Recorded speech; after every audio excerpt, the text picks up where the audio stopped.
welcome back. Thanks for logging on and tuning in. If you haven't already, hit that like button and subscribe. That way you can keep coming back over and over to hang with us and our wonderfully talented and creative guests in the arts and entertainment world.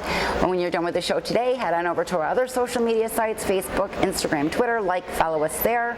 We're constantly updating new events and places that we're going to be at, and new and fun and exciting things that our guests are doing.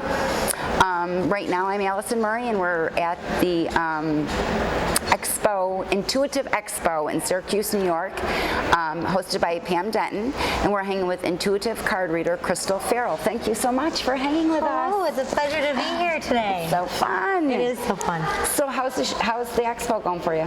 It's amazing. I've met a lot of really beautiful souls. Like, I was searching for the right word, and just people are filled with such light and they have no idea. Oh, I know you've been busy. Very busy. We've been every time Harry come to get you, it's like, she's busy. Yeah. She's busy. So that's good for you. It is great. It's very good. So tell us about your gift, intuitive card reader. So do you just specifically do card readings, or? So I guess in the beginning I didn't really know what I was. When I became enlightened again, I guess. When I was little, I could always do it. And you guys understand what I'm talking about. I could see things and they would happen, and I would smell things and know things and talk to people that weren't there. And then as I got older, I felt like, I better stop it because people are going to think I'm weird. and as I did that, my body decided to say, well, okay, if you're not going to do what you're supposed to, we're not doing what we're supposed to in here.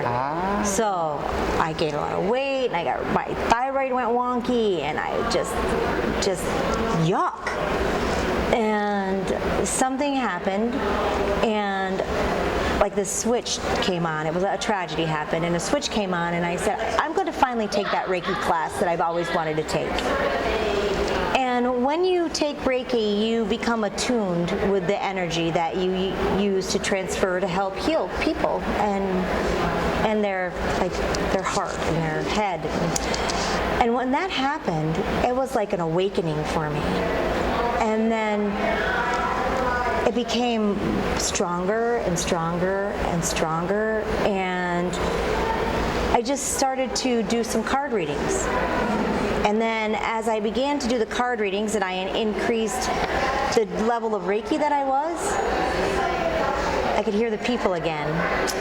And I could smell, and I could draw what I was seeing, and I could communicate. And the first time that it happened, it just about knocked me over, because you're always self-doubting. And then I was like, wait a minute, this is really happening, and I'm supposed to be doing this, and it's okay. It's pretty cool. Yeah, it is. Yeah. It absolutely is. So you have always, so you're naturally born gifted. Do you come from a psychic background, like your family, hereditary-ish? Everybody has some sort of knowing. Everybody has an intuition. Mm-hmm. I mean, you have children, you understand, you know when something is wrong, mm-hmm. or when they need you without them even reaching out. And the universe is really interesting, and one of my phrases that I always say is, the universe doesn't make mistakes. Everything that happens is a lesson. Mm-hmm. And you just have to realize what that lesson is.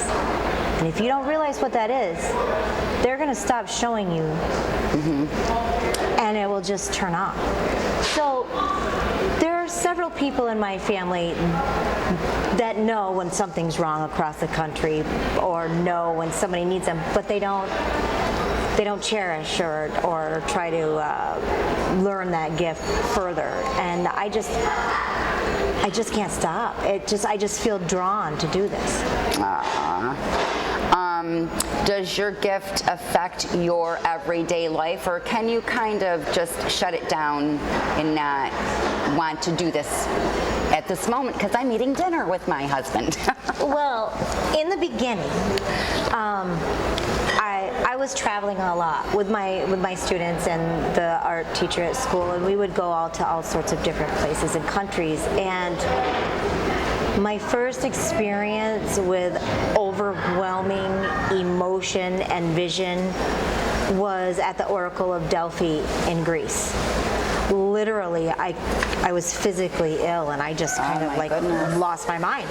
And there was a woman that was in the group with us, and she says, "We've got her. She's having an amubu." And I was like, "I don't know what that is, but I can't handle it." And it was, I had been there before in another life, and I knew everything that happened. That was a place where they sacrificed people. You know, so I was feeling all of that, and I didn't understand at the time that those emotions that I was feeling weren't mine. They were the emotion and the energy of that area. And it's happened in several different places, and I was working with a spiritual advisor from Australia, if you can believe that or not, and she helped me realize that I have to consciously say, I give you back what is yours, and I take from you what is mine. And you can ground yourself, you can call in the archangels to protect you and shield you, but unless you understand, that's not going to help you. And you have to be in charge. Right. Because it's not okay for anybody to just come intruding in if you're not ready for it. Right.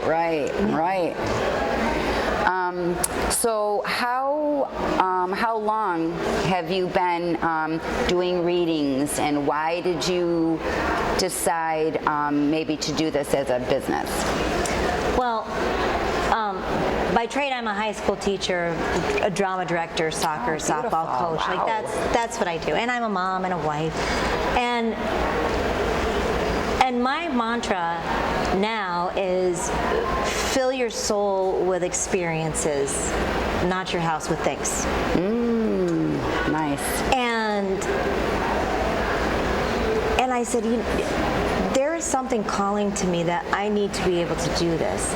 Our children are old; they're well in their 20s, and I knew that it was time that I help heal people, because that is the whole reason why I do this. Aww. It is, yeah, don't get me wrong, it's fun to get money for something that you do. Yes, of course. But oftentimes there are people that will walk by my table and they'll say, "I'm sorry, I don't have it," and I'm like, "You need to sit in my chair." Oh. And what you put out, you get back. And if you pay attention, you're just going to stay on the path that you're supposed to be. So that's beautiful. Yeah, and just cards. It went from just doing cards to pendulums to being the clairescent, clairvoyant, clairaudient, to past life regression, to cord cutting, and it just keeps going and going. And I'm like, just keep showing me, universe. Yeah. Let me know what I need to do. Oh gosh. Yeah. What's a typical session length with you? Well, it depends. It depends on what the person needs when they sit in my chair. And sometimes they don't even know they need to sit in my chair. Sometimes I know before they do. At the last Expo I was at, I remember distinctly this woman walking through the door, and out of the corner of my eye, I read purse. And I turned and I looked, and I'm like, oh. And there was someone with her. And spirit was with her, and I said to him, I go, you have to be patient, because she'll come when she's ready. And the woman that sat in my chair before her was about 5-6 minutes, not very long at all. She just had a couple questions, and it was nice to chat with her. She was curious. And when this woman sat down, I was like, he's been waiting for you to come here all day. He's been following you around all day. And I said what message he was sharing, and then she spoke to him through me. And I'm not a yes or no kind of person. I mean, imagine if I said, so I've got some little old lady here who smells like cookies. Does that resonate with you? Well, hello. I get ya. Of course it does. You're right. But if I can say, this is Tom. Tom's here, and he's got his hand on your shoulder and his head on your cheek, and he's saying how nice it is to finally see you smile. And I'm like, what do you want to say to him? because as a medium, I'm the person that's in the middle. I'm Right. the one that's letting you know that this is what he's been trying to say to you when he's stealing your glasses off the nightstand. That kind of stuff. Oh, I love that. So the typical length, it can be anywhere from 5 minutes to 2.5 hours, which is what I did last Saturday Oh my goodness. in a Starbucks. Really? Yeah. Oh I don't, my gosh. I don't have a shop for people to come to, so they call me and I meet them someplace. And depending on what place they're at mentally or in their heart, I try to fit that place to them so they feel comfortable. Right. Or I'll go to their home if they want me to. Oh my God. Yeah. That's beautiful. So do you find that people, friends, colleagues, whatever, if they know that you're a psychic, you're a medium, you're a card reader, well, she should know. She should just know, and she should just be able to bring whoever I want. I'm going to go see her because I want my grandma to come through. Right. My grandma doesn't want to come through. No. And what I try to explain to everyone is when you are with me, you'll get what you need and what you're ready for. And if you're not ready for it, no matter how much you want it, it's not happening. No matter what kind of hocus pocus, feathery, whiffed in, smoky smelling thing you think is going to happen, it's not happening unless you are ready and they are ready. Yes. So what do you want the public to know about you? That I'm there. And if you feel compelled to reach out to me, there's a reason for that, and I really hope that you do. You can message me on Facebook Messenger or email me or text message me, and I will know. I will know that you need something because the universe and spirit will tell me. Very good. And where can people find you and maybe make an appointment with you? So my business is in a little bit of transition. On Facebook, you can just find me, Crystal Farrell, or if you want to reach out to the Dragonfly Moon Reiki website, you can do that. But it's much easier just to find me by name. And I'm in the process of building a website, so it's easier for people to contact me. But my information is Crystal Farrell, and I have my phone number that I have people text me. Should I tell them what it is? I didn't we'll think have them so. find you on Facebook first. Yeah, find me on Facebook first. It's a little creepy, but it's fun. It's so much fun for me. And I know that you're sitting there watching this thinking, oh my God, that woman is crackers. No. But no. it's okay, because we are who we need to be in order to do what our purpose is. And whatever that purpose is, you kind of figure it out as you go along. Mm-hmm. Absolutely. Yeah. Do we have time for a game, Harry? We have time for a game, Crystal. I love games. I love to play games. So let's see. With you, let's play. Pardon me. Let's play this one. It's called The Great Debate, and it's by, his name is Dave Ferguson, and he actually is the creator of the game, and he gave it to my brother and said, give this to your sister because she's the game girl. Awesome. I love games. So this is my second time playing it, and I probably am not playing it right, Dave, but I'm just going to play it my own way because that's what Allie does. So what we do is we just pick a card. I want this. And then we ask the question, and then we give our answer, and then we can debate it or agree. I don't know. Okay. You want me to go first? Yes, please. Should the United States lower the drinking age to 18, yes or no? I say absolutely not. No, they should not lower the drinking age. Do you agree? I can't ask you why? Because at 18, to be honest with you, every year that I reached drinking age, it went up. Me too. Till I was Me 21. Too. Same. And I think, actually, I think 21 is okay. 21 is okay. I don't think I would go like any higher. But I don't think at 18 they're responsible. I really don't. I don't think that they think about getting into a car drinking and driving and texting or whatever. I just don't. I've seen too many. So no, I don't think lowering it would be. No. No. You know, healthy for our children? I see both sides of the coin there, because when I was 18, I could drink. Then I had to wait till I was 19, and I could drink again. And then I had to wait until I was 21, and then I could have another cocktail. Oh, you were like my husband. Yeah, I was chasing that. It was silly. But what resonates with me is I come from a very patriotic family. My grandma had 14 children, 12 sons. My other grandma had 7 children, 2 sons. They all served in the military. My Uncle Buzz got the Congressional Medal of Honor when he was 19 years old. Oh my gosh. So I'm thinking if people can make the decision to sign up and keep us safe, they should be able to have a beer.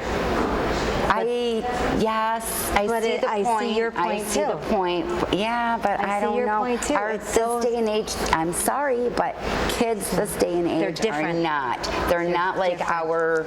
No, they're different. They really are different. I'm sorry, kids, but you are. Yes, you are. Don't you take really, offense. really are. Don't and not everybody gets a trophy. Because I love every one of you, but you're all crazy. You're not responsible. Right. How many of you do your own laundry? I know. What's yours? This is just a silly one. Which is better, Harry Potter or Twilight? Oh.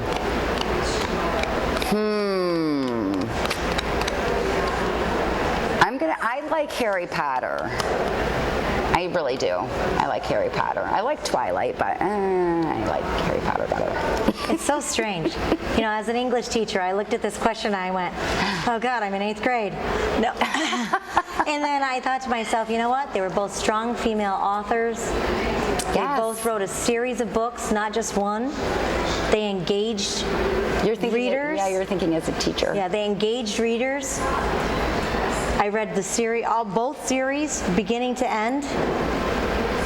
I guess they resonate with the people that they need to resonate with. Mm-hmm. So I don't know if I was forced to pick which is better. I don't know. I guess I'd have to go to the stats to see which sold more books. That's so funny. Well, what did you like the better? Did you watch both the movies? I've read all the books and I've seen all the movies for both films. So which one did you like the best?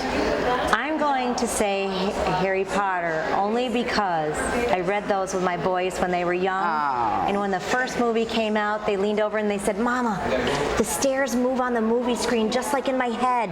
Oh, and that's so cool. That's really cool. Yes, she did her job then. She absolutely did. Job. Beautiful. I agree. Well, guys, I've had a lot of fun hanging with Crystal today. I am Allyson Murray, but before we go, we would like to give a very special thank you to our partners at Krypton Radio out of LA, Famous Faces and Funnies, Off the Chain Radio with Yvonne Mason, Space Coast Comics, Asylum Convention Entertainment Services with Heather Reed, Embellish FX out of Orlando, Florida, Celestial Healings out of Liverpool, New York. These are the folks that share our videos all over the World Wide Web, and we hope you will too. Don't forget to hit that like button, leave a comment, let us know what you think of today's show and our guest. You can also check our guest links below. Remember to subscribe, log on, and stay tuned to see who we're hanging with next. Have a great day, everybody. Thank you so much. This was a lot of fun.